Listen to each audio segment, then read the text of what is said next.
नमस्कार दोस्तों, break exam में आपका स्वागत है। हम आपके लिए आज जीके के 50 महत्वपूर्ण क्वेश्चन कराएंगे जो आपके आने वाले किसी भी एग्जाम के लिए मोस्ट इम्पॉर्टेंट है। तो चलिए शुरू करते हैं। पहला क्वेश्चन देखते हैं, सेब में कौन सा अम्ल पाया जाता है? सेब में याद रखिएगा मैलिक अम्ल पाया जाता है। अगला क्वेश्चन देखते हैं, इमली में कौन सा अम्ल पाया जाता है? तो इसका सही आंसर है टार्टरिक अम्ल। याद रखिएगा टार्टरिक अम्ल इमली में पाया जाता है और अंगूर में भी पाया जाता है। अगला क्वेश्चन देख लेते हैं, दूध दही में कौन सा अम्ल पाया जाता है? तो इसका सही आंसर है लैक्टिक अम्ल। ये भी काफ़ी एग्जाम में पूछा गया है कई बार। दूध और दही में कौन सा अम्ल पाया जाता है? तो लैक्टिक अम्ल। चलिए बढ़ते हैं अगले प्रश्न की ओर। सिरके में कौन सा अम्ल पाया जाता है? तो सिरके में एसिटिक अम्ल पाया जाता है। इसका सही आंसर है एसिटिक अम्ल। अगला क्वेश्चन देखते हैं, लाल चींटी के डंक में कौन सा अम्ल पाया जाता है? तो याद रखिएगा लाल चींटी के डंक में फॉर्मिक अम्ल पाया जाता है। इसका सही आंसर है फॉर्मिक अम्ल। ये भी कई बार एग्जामों में पूछा गया है।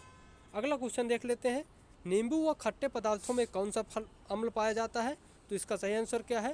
तो इसका सही आंसर है साइट्रिक अम्ल पाया जाता है। याद रखिएगा खट्टे पदार्थों में सिट्रिक अम्ल जिसे बोल सकते हैं या साइट्रिक अम्ल। अगला क्वेश्चन देख लेते हैं, टमाटर के बीज में कौन सा अम्ल पाया जाता है?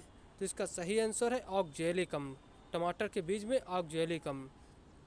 अगला क्वेश्चन देखते हैं, किडनी की पथरी को क्या कहते हैं? तो ये भी काफ़ी इंपॉर्टेंट है। किडनी की पथरी को कैल्शियम ऑक्जेलेट कहते हैं। याद रखिएगा कैल्शियम ऑक्जेलेट।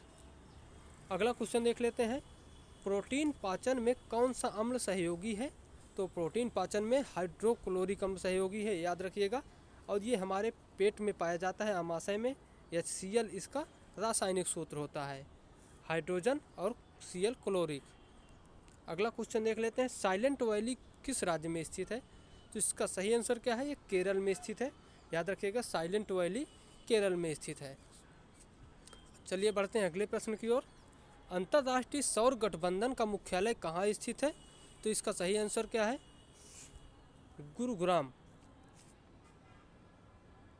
गुरुग्राम हरियाणा में। और याद रखिएगा ये भारत और फ्रांस के सहयोग से इसको स्थापित किया गया है। ये भी याद रखिएगा भारत और फ्रांस के सहयोग से 2015 में। ये भी याद रखिएगा 2015 में इसकी स्थापना की गई थी। अगला क्वेश्चन देख लेते हैं, विक्रम साराभाई अंतरिक्ष केंद्र कहाँ स्थित है? तो इसका सही आंसर क्या है? तिरुवनंतपुरम में स्थित है। चलिए बढ़ते हैं अगले प्रश्न की ओर। सतीश धवन अंतरिक्ष केंद्र कहाँ स्थित है? तो इसका सही जवाब है श्रीहरिकोटा में। अगला क्वेश्चन देखते हैं, भारतीय कृषि अनुसंधान केंद्र कहाँ पर स्थित है? तो ये काफ़ी इंपॉर्टेंट है। ये नई दिल्ली में स्थित है। ICAR इसको बोलते हैं हम शॉर्ट फॉर्म में। तो अगला क्वेश्चन देखते हैं, केंद्रीय चावल अनुसंधान संस्थान कहाँ पर स्थित है?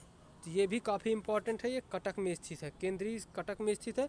यहीं पर यदि अंतर्राष्ट्रीय पूछ लिया जाता कि अंतर्राष्ट्रीय चावल अनुसंधान कहाँ पर स्थित है, तो ये फिलीपींस की राजधानी मनीला में स्थित है। याद रखिएगा फिलीपींस की राजधानी मनीला में स्थित है। अगला क्वेश्चन देखते हैं, हॉकी वर्ल्ड कप 2023 का आयोजन किस देश में किया जा रहा है? तो याद रखिएगा ये भारत में किया जा रहा है। और कौन से राज्य में? तो ये उड़ीसा में किया जा रहा है। उड़ीसा की भुवनेश्वर की राजधानी में किया जा रहा है। ये भी याद रखिएगा। अगला क्वेश्चन देख लेते हैं, हॉकी का जादूगर किसे कहा जाता है? तो ये मेजर ध्यानचंद को कहा जाता है। ये भी काफ़ी इंपॉर्टेंट है। और मेजर ध्यानचंद के नाम पर ही अभी हाल ही में राजीव गांधी खेल पुरस्कार का नाम बदल दिया गया है, जिसकी शुरुआत 1991 में हुई थी। अब इसका नाम मेजर ध्यानचंद खेल रत्न पुरस्कार कर दिया गया है। तो ये भी काफ़ी इंपॉर्टेंट है। तो चलिए बढ़ते हैं अगले प्रश्न की ओर। क्योटो प्रोटोकॉल का संबंध किससे है? तो क्योटो प्रोटोकॉल का संबंध ग्रीन हाउस गैस से है। इसका सही आंसर है ग्रीन हाउस गैस। ये भी काफ़ी इंपॉर्टेंट है। 1997 में ये लागू हुआ था क्योटो प्रोटोकॉल। काफ़ी इंपॉर्टेंट समझौता है। और ये जापान का एक शहर है। ये भी याद रखिएगा ये जापान में एक शहर है क्योटो, वहाँ के नाम पर इसका समझौते का नाम रख दिया गया है। अगला क्वेश्चन देख लेते हैं, मॉन्ट्रियल प्रोटोकॉल का संबंध किससे है? तो ये ओजोन परत संरक्षण से है। ये भी मोस्ट इम्पॉर्टेंट है, क्योंकि वो मॉन्ट्रियल प्रोटोकॉल 16 सितंबर 1987 को हुआ था। इस कारण से 16 सितंबर को ओजोन दिवस भी मनाते हैं, ये भी काफ़ी इम्पोर्टेंट है। ओजोन डे 16 सितंबर को मनाते हैं। अगला क्वेश्चन देख लेते हैं, रामसर कन्वेंशन का संबंध किससे है? तो रामसर कन्वेंशन का संबंध आर्द्र भूमि के संरक्षण से है, यह भी याद रखिएगा, ये काफ़ी इम्पोर्टेंट है। इकोलॉजी या इन्वायरमेंट के क्वेश्चन है, आर्द्र भूमि के संरक्षण से याद रखिएगा। 2 फरवरी को आर्द्र भूमि संरक्षण डे मनाया जाता है, 2 फरवरी याद रखिएगा। 1971 2 फरवरी 1971 को ईरान में ये आर्द्र भूमि कन्वेंशन हुआ था, इसके कारण 2 फरवरी को फिर आर्द्र भूमि डे मनाया जाता है, वेटलैंड्स डे। अगला क्वेश्चन देखते हैं 21 नंबर, स्टॉकहोम सम्मेलन कब हुआ था? तो इसका सही आंसर क्या है? ये 1912 गलत है, सॉरी दोस्तों, 1972 है, 1972 में हुआ था स्टॉकहोम सम्मेलन। अगला क्वेश्चन देख लेते हैं, विश्व बैंक का मुख्यालय कहाँ पर है? तो विश्व बैंक का मुख्यालय कहाँ पर है? तो वाशिंगटन डीसी इसका सही आंसर है। अगला क्वेश्चन देख लेते हैं, एशियाई विकास बैंक का मुख्यालय कहाँ पर है? इसका सही आंसर क्या है? फिलीपींस मनीला, ऑप्शन इसमें कोई नहीं, तो फिलीपींस मनीला इसका सही आंसर है। अगला क्वेश्चन देख लेते हैं, संयुक्त राष्ट्र पर्यावरण कार्यक्रम का मुख्यालय कहाँ पर है? तो केन्या की राजधानी नैरोबी यहाँ पर है, याद रखिएगा, केन्या की राजधानी नैरोबी में है। अगला क्वेश्चन देख लेते हैं, विश्व व्यापार संगठन का मुख्यालय कहाँ स्थित है? तो इसका सही आंसर क्या है? जिनेवा, याद रखिएगा, जिनेवा में WTO का मुख्यालय स्थित है। और इसकी स्थापना कब हुई थी? तो 1995 में हुई थी, ये भी याद रखिएगा। अगला क्वेश्चन देख लेते हैं, यूनेस्को का मुख्यालय कहाँ स्थित है? तो यूनेस्को का पेरिस, याद रखिएगा, यूनेस्को का पेरिस में स्थित है और ये फ्रांस में है, याद रखिएगा, फ्रांस में है पेरिस। अगला क्वेश्चन, एमनेस्टी इंटरनेशनल का मुख्यालय कहाँ स्थित है? तो इसका सही आंसर क्या है? लंदन। चलिए बढ़ते हैं अगले प्रश्न की ओर, पेट्रोलियम उत्पादक देशों के संगठन का मुख्यालय कहाँ स्थित है? तो ये ऑस्ट्रिया की राजधानी वियना में स्थित है, ये भी काफ़ी इम्पोर्टेंट क्वेश्चन है। चलिए बढ़ते हैं अगले क्वेश्चन की ओर, आर्थिक सहयोग विकास संगठन का मुख्यालय कहाँ स्थित है? तो ये पेरिस में स्थित है और इसकी स्थापना 1974 में हुई थी, ये भी याद रखिएगा। अगला क्वेश्चन देख लेते हैं, अंतर्राष्ट्रीय श्रम संगठन का मुख्यालय कहाँ पर स्थित है?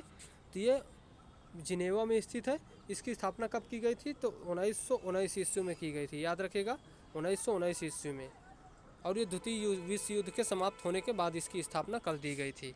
अगला क्वेश्चन देख लेते हैं, फाल्कन 9 रॉकेट किस स्पेस एजेंसी ने लॉन्च किया है? तो फाल्कन 9 स्पेस एक्स, ये एलन मस्क की एजेंसी है, याद रखिएगा, इसने इस रॉकेट को लॉन्च किया है। अगला क्वेश्चन देख लेते हैं, होप मिशन किस देश के द्वारा लॉन्च किया गया है? तो होप मिशन ये संयुक्त अरब अमीरात के द्वारा लॉन्च किया गया है, ये भी मोस्ट इम्पॉर्टेंट है, कई बार एग्जामों में पूछा गया है। तो चलिए बढ़ते हैं अगले प्रश्न की ओर, 2017 में भारत ने 104 सैटेलाइट किस व्हीकल द्वारा लॉन्च किया है? तो 2017 में भारत ने 104 सैटेलाइट PSLV C-37 द्वारा लॉन्च किया है, इसका सही आंसर है। बढ़ते हैं अगले प्रश्न की ओर, सिपकीला दर्रा कहाँ पर स्थित है? तो इसका सही आंसर है हिमाचल प्रदेश, सिपकीला दर्रा हिमाचल प्रदेश में है। बढ़ते हैं अगले प्रश्न की ओर, किस दर्रे से सतलुज नदी भारत में प्रवेश करती है? तो इसका सही आंसर क्या है? सिपकीला दर्रा। अगला क्वेश्चन देख लेते हैं, नाथुला दर्रा भारत के किस राज्य में है? इसका सही आंसर है सिक्किम में, सिक्किम में नाथुला दर्रा है। अगले प्रश्न की ओर बढ़ते हैं, बोमडिला दर्रा भारत के किस राज्य में है? तो इसका सही आंसर क्या है? अरुणाचल प्रदेश। चलिए बढ़ते हैं अगले प्रश्न की ओर, तुजू दर्रा भारत के किस राज्य में है? तो ये मणिपुर में है तुजू दर्रा। तो अगले बढ़ते हैं क्वेश्चन की ओर, टाइगर स्टेट किसे कहते हैं? तो टाइगर स्टेट ये मध्य प्रदेश को कहते हैं, याद रखिएगा, इसका सही आंसर है मध्य प्रदेश। अगला क्वेश्चन देखते हैं, सिमलीपाल टाइगर रिजर्व कहाँ स्थित है? तो सिमलीपाल टाइगर रिजर्व ये उड़ीसा में स्थित है, इसका सही आंसर है उड़ीसा। अगला क्वेश्चन देखते हैं, नागरहोल टाइगर रिजर्व किस राज्य में स्थित है? तो इसका सही आंसर क्या है? कर्नाटक, नागरहोल, और यहीं पर कांगेर घाटी भी है, ये भी याद रखिएगा, कांगेर घाटी और अंसी अंशी नेशनल पार्क भी यहीं पर है। ये काफ़ी इंपॉर्टेंट है, कई बार एग्जामों में पूछे गए हैं। अगले क्वेश्चन को देखते थे, पलामू टाइगर रिजर्व किस राज्य में स्थित है? तो पलामू टाइगर रिजर्व ये झारखंड में स्थित है। अगला क्वेश्चन देख लेते हैं, तडोबा अंधेरी टाइगर रिजर्व किस राज्य में स्थित है? तडोबा अंधेरी टाइगर रिजर्व ये महाराष्ट्र में स्थित है। इसका सही आंसर है महाराष्ट्र। अगला क्वेश्चन देख लेते हैं, खजुराहो के मंदिर का निर्माण किसने कराया था? तो चंदेल शासक ने करवाया था, याद रखिएगा, चंदेल शासक। और ये छतर मध्य प्रदेश में स्थित है, ये भी याद रखिएगा। अगले क्वेश्चन की ओर बढ़ते हैं, खजुराहो के मंदिर किस शैली में बनाए गए हैं? तो याद रखिएगा, ये पंचायतन शैली में बनाए गए हैं। ये भी कई बार एग्जाम में पूछा जाता है। मंदिर निर्माण की शैलियाँ होती हैं, क्योंकि मंदिर निर्माण की मुख्य रूप से 3 शैली हैं, वो नागर शैली, द्रविड़ शैली और फिर एक बेसर शैली। ये 3 प्रकार की शैलियाँ हैं। हुमायूं का मकबरा किस शैली में निर्मित है? तो इस 4 बाग शैली में, याद रखिएगा, निर्मित है 4 बाग शैली में। अगले क्वेश्चन की ओर बढ़ते हैं, पूर्व का ताजमहल किसे कहते हैं? तो पूर्व का ताजमहल हुमायूं को मकबरा इसको कहते हैं, ये भी याद रखिएगा, हुमायूं का मकबरा को पूर्व का ताजमहल कहते हैं। अगला क्वेश्चन देख लेते हैं, बृहदेश्वर मंदिर किस शैली में निर्मित है? तो ये द्रविड़ शैली में स्थित है, क्योंकि ये साउथ में स्थित है, जो कि दक्षिण तमिलनाडु में स्थित है। याद रखिएगा, तमिलनाडु में बृहदेश्वर मंदिर स्थित है। अगला क्वेश्चन देख लेते हैं, बृहदेश्वर मंदिर का निर्माण किस शासकों द्वारा किया गया था? तो ये चोल शासकों द्वारा करवाया गया था। अगला क्वेश्चन देख लेते हैं और ये लास्ट है, बृहदेश्वर मंदिर कहाँ स्थित है? तो तंजौर तमिलनाडु में स्थित है। याद रखिएगा, ये काफ़ी इंपॉर्टेंट है।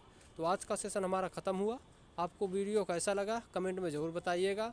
और ये 50 क्वेश्चन मोस्ट इंपॉर्टेंट थे, जो आपके आने वाले Bihar PCS, UP PCS, UP RO में आने की ज़्यादा पॉसिबिलिटी रहती है।